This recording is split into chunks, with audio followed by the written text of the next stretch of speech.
에브라임 산지에 미가라 이름하는 사람이 있더니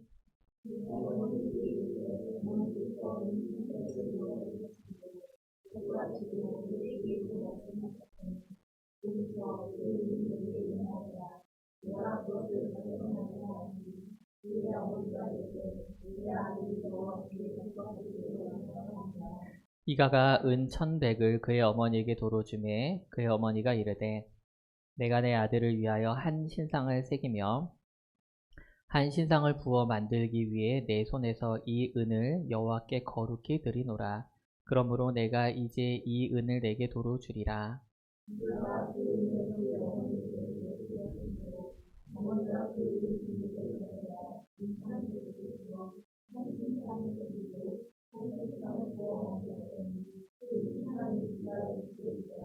그 사람 미가에게 신당이 있으므로 그가 에봇과 드라빔을 만들고 한 아들을 세워 그의 제사장으로 삼았더라.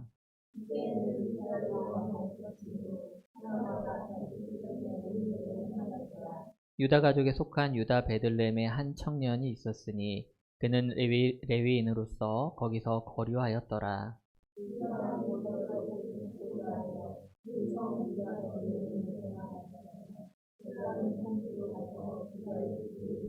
미가가 그에게 묻되 너는 어디서부터 오느냐 하니 그가 이르되 나는 유다 베들레헴의 레위인으로서 거류할 곳을 찾으러 가노라 하는지라.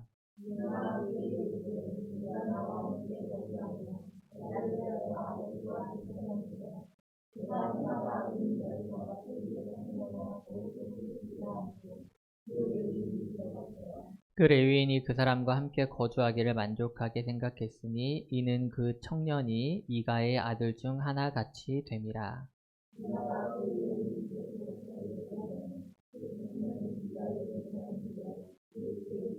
함께 읽겠습니다. 이에 미가가 이르되 레위인이 내 제사장이 되었으니 이제 여호와께서 내게 복 주실 줄을 아노라 하니라. 아멘. 교회력에 따르면 오늘이 종교개혁주일입니다. 함께 세우는 교회는 주요 절기를 중심으로만 지키고 있다 보니까 이전에는 따로 이 종교개혁주일을 지키진 않았습니다.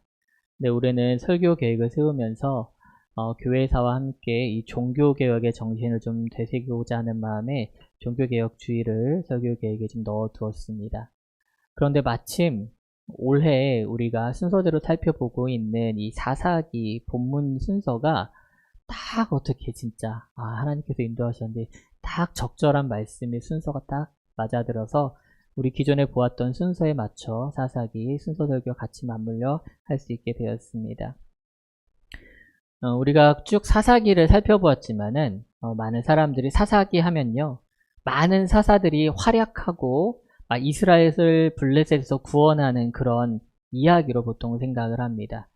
그렇게 막 읽어오다가 삼손이라고 하는 마지막 사사에서 이야기가 끝날 것 같은데 끝나지 않는다는 거죠. 그 이외에도 17장부터 21장까지 내용이 추가로 나오는데 사사기를 읽어왔던 패턴과는 완전히 벗어나기도 하고 또한 그 내용을 좀 읽어보면은 굉장히 충격적인 내용들이 많이 나옵니다. 그래서 도대체 왜 이런 이야기가 사사기 안에 들어있는가라고 의아심을 좀 느낄 수도 있습니다. 오늘은 이 사사기 17장을 좀 중심으로 해서요. 우리 가운데 일어나야 할 진정한 개혁이 무엇인지 종교개혁주의가 맞물려서 같이 한번 참고해 보려고 합니다. 먼저 우리가 읽었던 본문에 대한 이야기를 조금 더 풀어 설명해 드리려고 합니다. 오늘 본문에 보니까 가장 먼저 미가라고 하는 사람이 등장을 합니다. 근데 그의 어머니랑 같이 살고 있었나 봐요.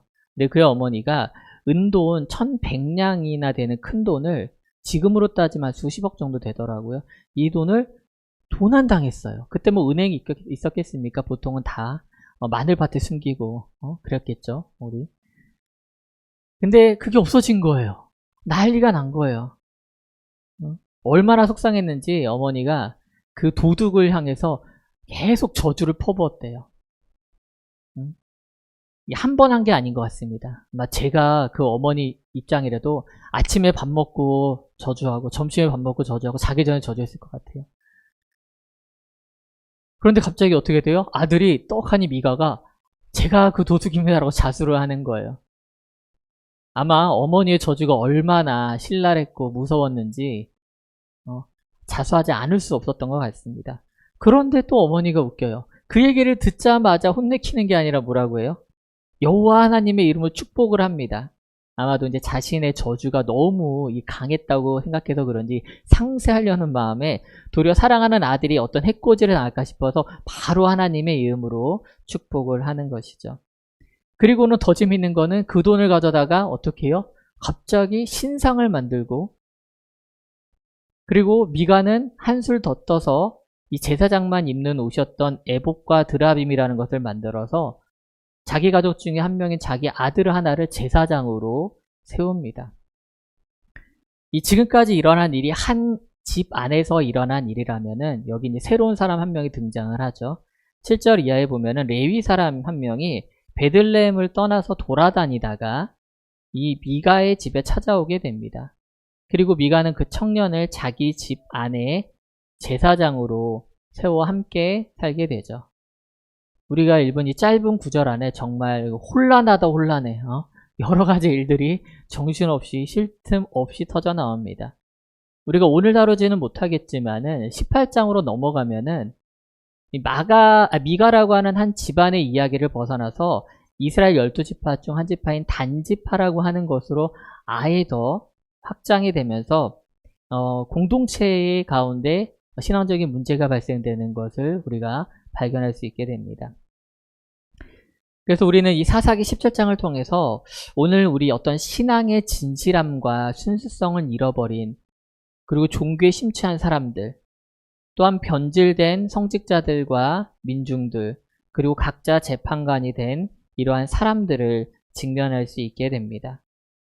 사실 오늘 이야기를 계속 나누다 보면은 좀 우리가 찔리는 부분들이 생길 거예요. 가슴 아픈 부분들이 생길 건데, 왜냐면은 이 17장에서 벌어지고 있는 일련의 사건들이 사사시대에만 머무는 게 아니라 우리가 살고 있는 이 시대에도 똑같이 일어나고 있는 면을 발견할 수 있기 때문입니다. 내 모습이 그 안에서 발견될 수 있기 때문이죠.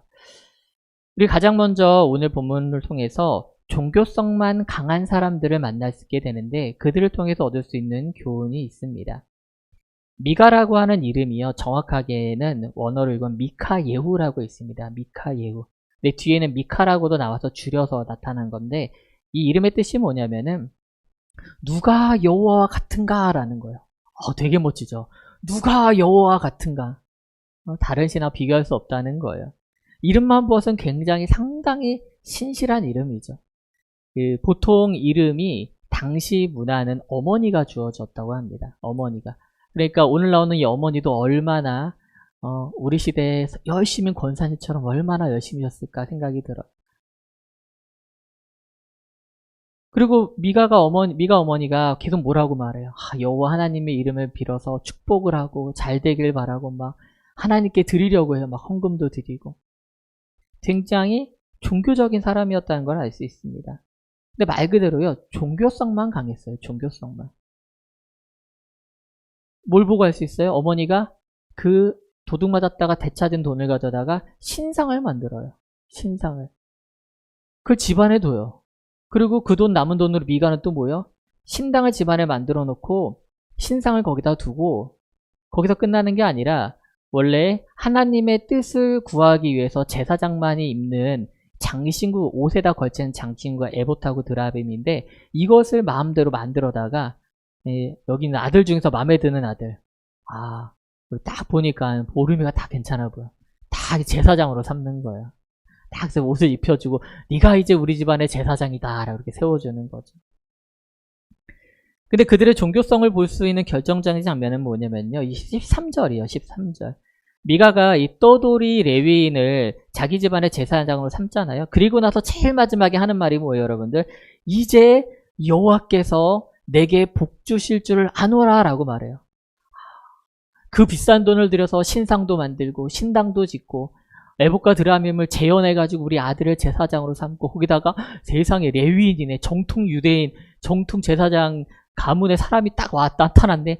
이럴 수가. 이건 하나님이 주신, 이거는 우리 집안의 제사장으로 삼자.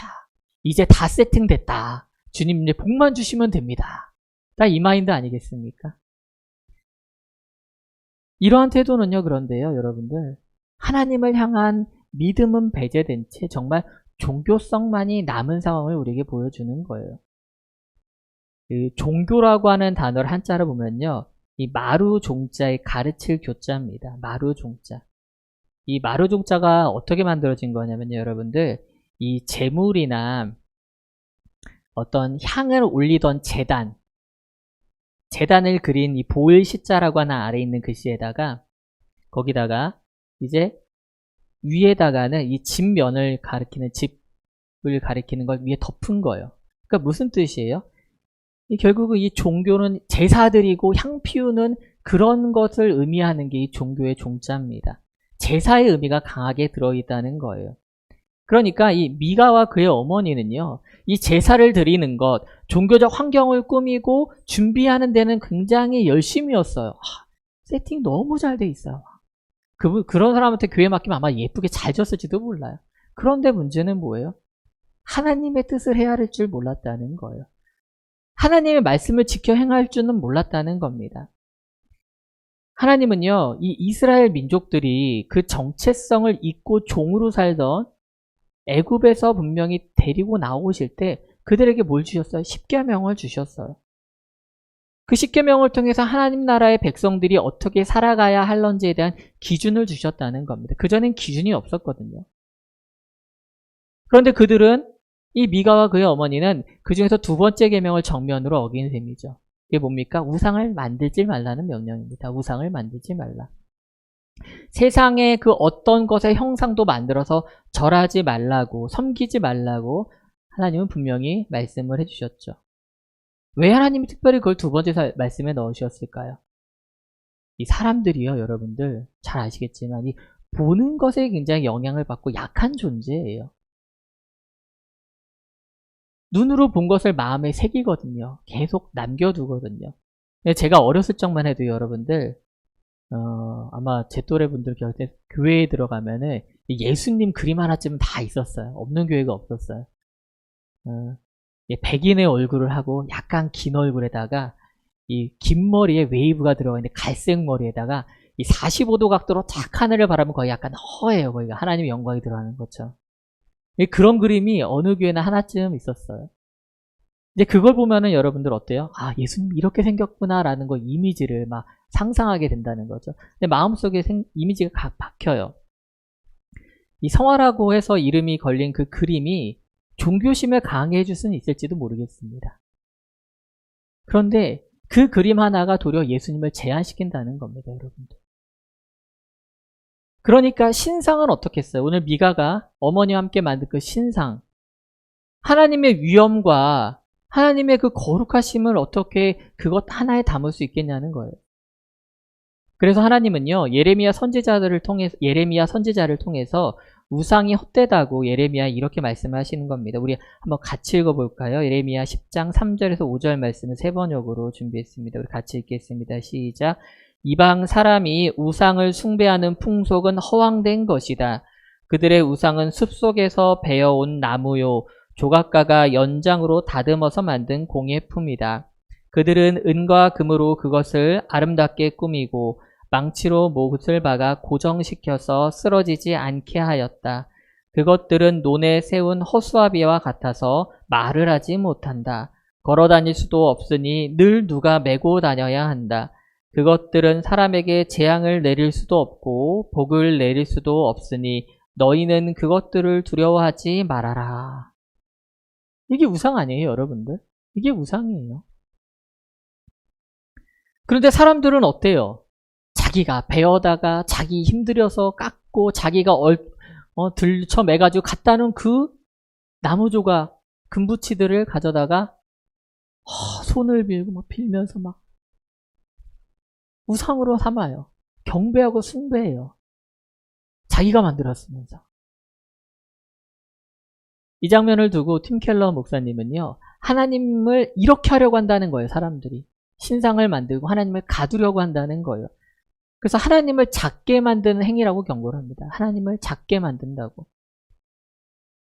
연초에 여러분들 뉴스 들으셨는지 모르겠는데 멀지 않은 곳에 137m짜리 예수상이 세워진다는 뉴스가 들렸어요. 지금은 이제 약간 사기의 스멜이 강하게 나고 지금 진행이 안 되는 걸로 알고 있는데, 하나님의 위엄은 요거에는 못하니까 거기다 하면 될까요? 137m짜리 세계에서 가장 크다고 하는 그 예수상에는 하나님의 영광이 들어갈까요? 아닙니다. 더 큰 것으로 지어도요, 하나님을 담을 수 없다는 거예요, 여러분들. 우리가 하나님을요, 어떠한 형상으로 새기거나 묘사하면은 하나님의 본질의 어떤 일부분은 우리가 조금이나마 어쩌면은 나타낼 수 있을지도 몰라요. 그런데 여러분들 그걸 아셔야 되는 게 동시에 훨씬 더 많은 하나님의 면을 가리게 된다는 겁니다. 하나님을 도리어 작게 만든다는 거죠. 종교개혁이 움트던 시대에 이러한 면모를 볼 수 있는 부분이 좀 있었습니다. 바로 마리아에 대한 잘못된 믿음이었죠. 마리아에 대한. 이 중세 시대는 이 마리아의 시대라고 불릴 만큼요, 마리아 숭배에 굉장히 좀 빠져 있었습니다. 심지어 일부 신자들은요, 미사에는 참석하지 않더라도 그 마리아 상 앞에 무릎을 꿇고 기도하면 그것으로 충분하다고 믿는 사람들도 있었다고 해요. 그리고 마리아를 공경하기 위해서 수많은 성당들이 지어지고 만들어졌습니다. 그 때문에 신학 역시 좀 변질이 되었는데, 그리스도는 엄격한 심판자요, 또한 마리아는 자비로운 어머니로서 예수께 구원을 청하는 것보다 마리아께 구원을 청하는 게 낫다는 그런 생각까지 들었다는 겁니다. 심지어 왕이신 예수 뒤에서 전권을 행사하는 마치 대비마마로 간주되기까지 했다고 합니다.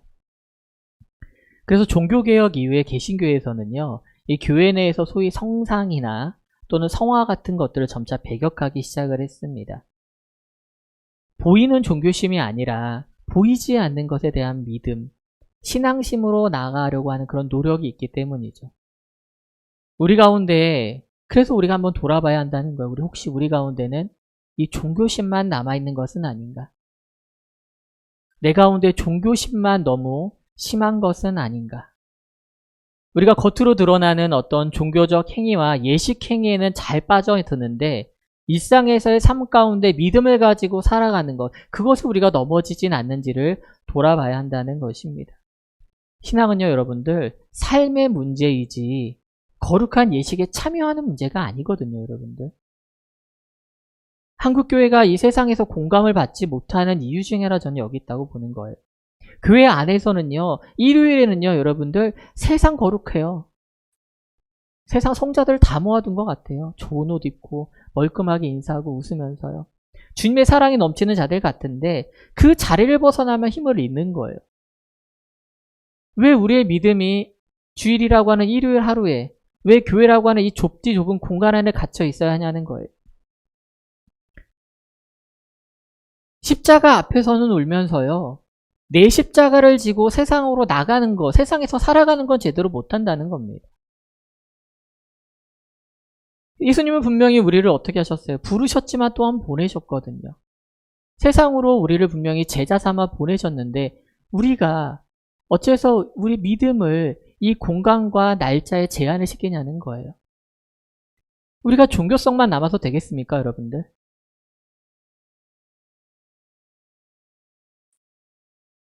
우리 가운데 종교성만 남아서 뭐예요? 우리 가운데 진실한 신앙이 다시 한번 회복되어야 됩니다. 종교성을 벗어난 우리가 보이지 않는 하나님에 대한 믿음과 우리 어떤 것으로 가둬들지 않는 하나님의 순수한 우리가 신앙을 회복을 해야 한다는 것입니다.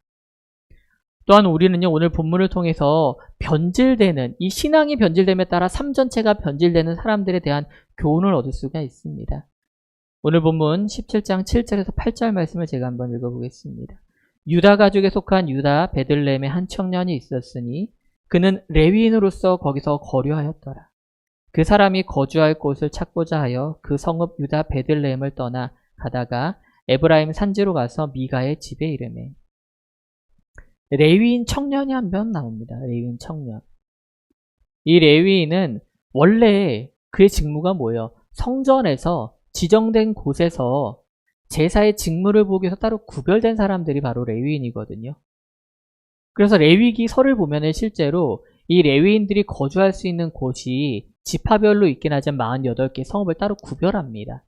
그러니까 예루살렘이 아니면은 다른 데를 가더라도 되게 제한적으로 가야 하고, 가더라도 아무 곳에나 머무는 게 아니라 지정된 성읍에만 머물게끔 레위인들은 이미 구별된 사람들이었습니다. 그런데 오늘 나온 레위인은 뭐 하고 있다고 해요, 여러분들? 베들레헴, 예루살렘을 떠나서 거할 곳을 찾고 있다고 말해요. 살만한 곳을 찾고 있다고 말을 해요. 이것을 통해서 우리는 두 가지를 유추해 볼 수 있는데요. 첫 번째는 뭐냐면은 이 레위 지파를 돌보아야 하는 다른 지파들의 의무가 제대로 이행되고 있지 않았다는 겁니다. 12지파들이요, 가나안 땅을 하나님께 분배받죠. 그런데 레위 지파만은 땅이 주어지지 않습니다. 왜냐하면 이 레위 지파는 제사를 전적으로 담당함에 있어서 그들의 유일한 기업이 하나님이 되신다는 의미를 담고 있기 때문이에요. 다른 지파들은 다 땅을 나눠받았지만 레위 지파는 하나님 그분 자체가 그들의 유산이자 기업이기 때문입니다. 그러니까 무슨 일이 벌어져요? 땅이 없으니까 소득이 일어날 수 없잖아요. 레위 지파 사람들도 먹고 살아야죠. 그러니까 어떻게 하는 거예요? 다른 11지파들이 11조를 거두는 겁니다. 11조를 거둠으로써 공평하게 그것을 다시 레위 지파와 또한 어려운 삶 가운데 살아가고 있는 이웃들을 돌보라고 하나님께서 11조를 따로 구별하게 하신 것이죠. 그런데 오늘 레위인이 거주할 땅을 찾아다니고 있다고 말해요. 그러니까 결국은 다른 지파들이, 형제 지파들이 자신들이 해야 할 11조의 의무와 형제를 돌봐야 될 의무에서 실패하고 있다는 겁니다. 의무를 다하고 있지 않다는 거예요. 동시에 이 사건을 통해서 우리는 하나님에 대한 예배가 제대로 지켜지지 않았다는 것을 알 수 있어요. 이게 무슨 말이냐면요. 레위인이라면은 당연히 자신의 직무와 제사에 대한 율법을 잘 알고 있었을 것입니다. 왜냐하면 레위 지파는요, 어려서부터 앞으로 제가 자신이 해야 할 구별된 직무를 배우고 익히기 때문입니다. 여기 보면은 레위인이라고 하는 것과 동시에 청년이라는 단어를 우리가 볼 수 있는데, 이 단어가 나오는 이유는 뭐냐면은 아직 그가 제사의 직무를 감당하는 30살이 아직 안 되었다는 것을 나타내기 위해서입니다. 그럼에도 불구하고 오늘 어때요? 이 청년 레위인이 어떻게 합니까? 미가가 자기 가정의 제사장직을 제안하니까 연봉도 주고 옷도 주고 숙식도 제공한다고 하니까 낼름 그걸 수락합니다. 레위인이라고 하는 사람이 원래 성전에서 모든 백성을 위해서 하나님께 제사 드리는 직무를 감당해야 했지, 이처럼 한 가정에 소속되어서 개인적인 제사장이 되는 것은 허락된 일이 아니었다는 거거든요. 근데 그것을 아무렇지도 않게 해버린다는 겁니다.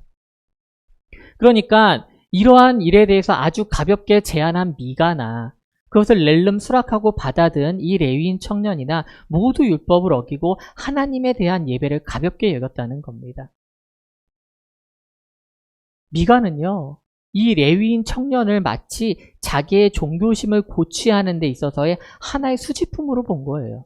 그러니까 앞서 우리가 읽었던 것처럼 13절에서 말하는 것처럼 레위 사람을 이제 제사장으로, 자기 집안의 제사장으로 모셨으니까 하나님으로부터 복을 받겠다라고 하는 확신에 찼던 겁니다. 동시에 레위인은 구별된 자기의 성직자로서의 역할을 포기하고요, 물질과 자기 삶의 그 안전에만 빠져 있었던 겁니다. 우리는 이 모습 역시요, 종교개혁 당시에 편만하게 펼쳐져 있었던 그 성직자들의 타락과 또한 하나님에 대해서 우매한 사람들의 모습을 우리는 같이 발견할 수 있는 것입니다. 성직자들이나 민중이나 모두 하나님 앞에서 변질되었다는 거예요. 특히 종교개혁은요, 종교가 물질과 만났을 때 얼마나 어떻게까지 타락할 수 있는가를 극명하게 드러냈습니다. 대표적인 사건이 우리가 잘 알고 있는 면죄부 사건입니다. 종교개혁은 1517년 10월 31일에 마틴 루터라고 하는 신학교 교수이자 성직자가 비텐베르크 성교회라고 하는 교회의 문 앞에다가 95개의 조항을 반박문을 붙여서 시작된 것으로 우리는 일반적으로 말합니다. 그런데 이 반박문의 원제목이 뭐냐면요, 여러분들. 면죄부의 능력과 효용성에 관한 토론입니다. 면죄부를 직접적으로 얘기를 했다는 거예요. 이 그림이 바로 그 교회와 그 앞에 분인데, 이미지를 통해서 95개지를 붙여놓은 것처럼 이미지를 보였습니다. 당시 로마 카톨릭은요, 여러분들, 회개 이후에 우리가 사실 죄를 짓잖아요. 그쵸? 사람으로서. 그러면은 그 죄를, 고해성사의 방법도 있지만은 자신 스스로 어떤 고행을 함으로써 그것을 씻는다라는 그런 생각이 있었어요. 그러니까 죄의 크기에 따라서 며칠 동안 수도원에 들어가던 삶 가운데 구별된 삶을 고행을 지냈어야 됐는데, 그것을 면죄부라고 하는 것을 발행한 거예요. 교회 규모나 그 수사의 어떤 직위에 따라서 30일, 40일, 길게는 3년 면죄권을 준 거예요. 이걸 사면은, 이걸 헌금으로 내고 하면은 너의 고행을 대신해 주겠다라는 거예요. 면죄권을 팔기 시작하니까 이게 돈이 되거든요. 이게 거기다가 당시에 성 베드로라고는 어마어마한 성전을 짓는데 돈이 모자랐어요. 그러니까 교황하고 이 수사들이 짝짝꿍이 돼서 이 면죄부 판매권을 독점으로 주기 시작한 거예요. 그러니까 독점으로 받은 사람은 엄청 거금을 냈겠죠. 그러니까 어떻게 해요? 그걸 가지고 전 유럽을 다니면서 면죄부로 사야 되는 거, 안 사면은 지금 너는 이제 지옥으로 떨어진다 막 협박을 하고, 이걸 사면 연옥에 있는 누군가의 지금 악의 죄에 물든 너의 부모의 모가 천국으로 간다 막 계속 살이 붙는 거예요. 막 말이 붙고요. 면죄부 많이 팔아야 되니까. 왜 이런 게 가능했을까요, 여러분들? 왜 이런 게 가능했을까? 지금 생각하면 웃으시죠? 지금 많은 분들이 허허 웃었어요. 기가 차죠? 지금 생각하면. 제가 그거 판다면 여러분 사실 분 없겠죠? 네, 저라도 안 사요. 이런 게 가능했던 거냐, 여러분들? 먼저는 교회가 성경에 대한 해석을 잘못한 거예요. 잘못한 데다 적용도 잘못한 거죠. 그런데 이 이면에는요, 여러분들 사실은요, 신자들 역시 손쉬운 죄의 문제 해결을 받길 바라는 그 마음이 있었다는 거예요, 사실은. 즉 진정한 회개 없이요, 여러분들. 그냥 면죄 그 자체에만 관심을 보이는 민중들이 있었다는 겁니다. 사실 성직자들 그걸 파고든 거예요, 어떤 면에서는. 그러니까 면죄부가 팔릴 수 있었던 거죠. 지금 생각하면 정말 터무니없는 일이지만은 당시 교회와 대중들 사이에는 공공연히 벌어진 일이었다는 겁니다. 그래서 우리는 이 지점에서 현재 교회를 돌아볼 부분이 있다는 겁니다. 먼저 교회와 목회자들이 부여된 직무를 넘어서서 마치 자기가 하나님이 된 것처럼 군림하고 월권을 행하고 성도 위에 서려고 하는 것은 아닌지 경계해야 한다는 것입니다. 종교개혁의 첫 번째 대상이 사실은 그 교회와 바로 성직자들 아니었습니까? 이 목사님 저로서는 굉장히 큰 경고처럼 들려요. 한때 제가 사역하던 목사님, 교회 목사님께서, 담임 목사님께서 저같이 이제 어린 신학생들과 단식 전도사님들 모아두고 이런 말씀 하신 적이 있어요. 내가 만일 나중에 나이가 더 들어서 강단에서 말씀을 선포하고 또 교회를 함에 있어서 내가 지금 너희들에게 가르쳤던 대로 못하고 있는 게 발견된다 하면은 어디에 있든지 너희들이 나한테 와서 얘기를 해달라고, 목사님 썩었습니다 라고 손가락질하면서 얘기해달라고 그렇게 말씀하시더라고요. 아직은 그렇지 않아서 제가 안 찾아가고 있는데, 근데 지금 제가 담임 목사가 되니까 그게 굉장히 쉽게 할 수 있는 얘기가 아니더라고요. 쉽게 할 수 있는 얘기가 아니에요. 그런데 저 역시도 변질될 수 있거든요. 저 역시도 죄를 짓습니다. 실수할 수 있어요, 여러분들. 이미 저는 그 성도 말 실수한 것 같은데 라고 할 때가 있어요. 저는 성도들한테 내가 실수했는데, 근데 그거조차 사실은 제대로 말을 못할 때가 있어요. 제가 뭐 단순한 실수 정도가 아니라 혹시 미래에라도 엇나간다면은 저를 붙들고 얘기해서 정신 차리세요, 목사님.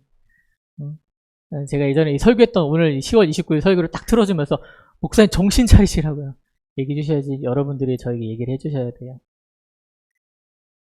또한 우리 면죄부 사건을 통해서요, 우리가 죄 용서에 대한 우리의 자세를 정말 돌아봐야 돼요. 우리의 자세. 사랑의 하나님이 나의 죄를 용서해 주신다는 그 믿음을 교묘하게 이용하면요, 여러분들. 교묘하게 이용하면은 진정한 회개 없이 자꾸 우리가 다른 것으로 그것을 대체하려고 한단 말이에요. 예를 들어서 교회를 열심히 나와서 봉사하는 것으로, 또는 내가 헌금을 좀 더 많이 내는 것으로, 세상에 나아가서는 어떤 선행을 행하는 것으로, 도덕적인 삶을 살아가는 것으로 이 죄에 대한 회개를 시도하려고 한다는 겁니다. 이게 본의 아니게 우리 속에 있다니까요, 여러분들. 내 속에 있는 죄에 대한 진정한 회개는요, 여러분, 그렇게 되지 않잖아요. 다 아시잖아요, 여러분들. 근데 그게 어렵거든요. 정말 내 죄를 내 속에서 끄집어내서 하나님 앞에 내어놓고 정말 눈물로 회개한다라고 하는 것, 그거 정말 쉽지 않거든요. 그러니까 자꾸 다른 방법을 찾는 거예요.